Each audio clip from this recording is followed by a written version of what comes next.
This is April Schultheis, using the computer to generate this message. If you are trying to improve things in your life, positive thinking may not be enough. You may also need exorcism. Here's why. Unscrupulous predators know how to use hypnosis and science of the mind against you, and exorcism can kick them out. You may have to keep kicking them out, but at least they don't get to dictate to you demonically without any opposition. I have used scripture for exorcism and psychic self-defense. Using scripture, I disrupted the hold demonic people had on me, but these people knew more than I did, and they had power, and they all came forward in real life to utterly destroy me. Don't be like me, be smarter. Start psychic self-defense now. Be prepared to drive these demons off earlier rather than later. It could save your life. But back to positive thinking. Certain people are literally reading your mind as to what you think, which is why positive thinking can help you get along better with some of them. Have you ever had a supervisor?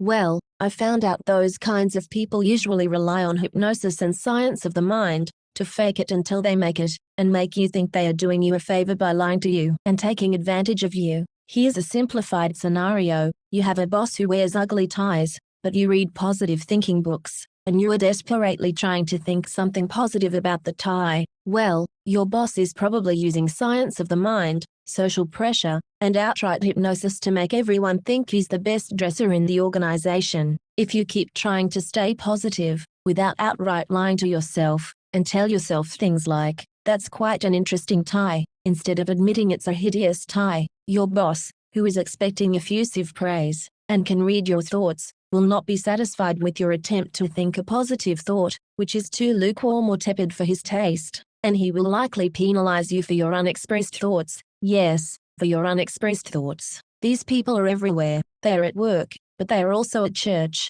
My life came to an end when I encountered a predator from work and church who never left me alone, but used psychic attack against me for years, pretending to be the Lord on the astral plane. Churches are full of people out to get you, and anyone else they think they can get. Here's a church scenario, generalized, and partially disguised, but not really overstated. You could be at church, and a woman could say that it's very important to be on time to church, when she never is, but she's using lies, deceit, and science of the mind to position herself as being always on time, when she's always late. She could even brag that 20-some years ago, by being early to church, she saved someone from having a miscarriage, and look, now that woman's son is grown, and has 2 beautiful children. Thus she takes not only credit for always being on time to church, but for saving the other woman's child. Meanwhile, nothing of the kind took place. I am not exaggerating. These types of brags were common fare at church, so you can tell the woman is not at all what she purports to be, since even if she were early to church one time 20 years ago, she's always late now.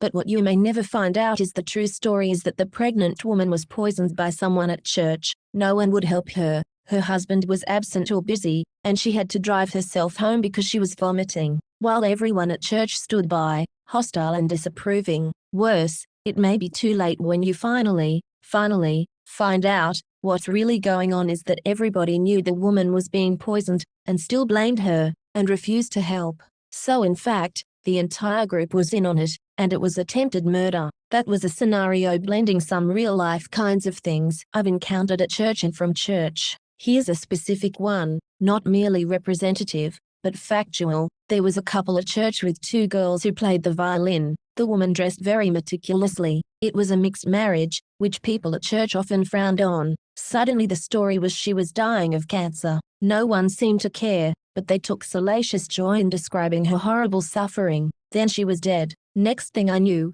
I was invited to a child's birthday party, and her husband was hanging all over some strange woman. I asked who she was, and found out it was his wife's sister, and he had married her. They were all over each other inappropriately at a toddler's birthday party. Reports said that she helped him murder his wife, and they were having an affair while his wife was on her deathbed. But worse, I found out much later I was the only person at the party who was horrified by the husband's behavior and had no idea he had murdered his wife. Everyone else was in on it. I didn't find out until much later, when these people came after me. This is Rome. We're still dealing with Herod in Rome, and Rome likes to make humans into gods. Rome invaded Native America, and forced indigenous peoples into slavery, and practiced genocide against the native tribes. and Rome is supported by secret societies, and their secret is hypnosis. Rome is ruthless. Native American peoples have suffered under Rome through widespread elimination and assimilation. Genocide is always wrong,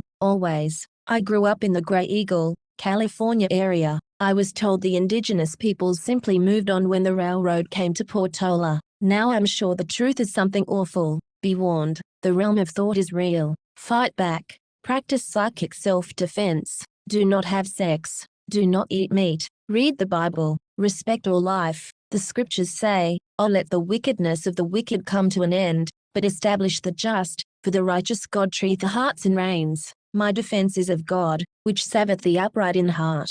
God judgeth the righteous, and God is angry with the wicked every day."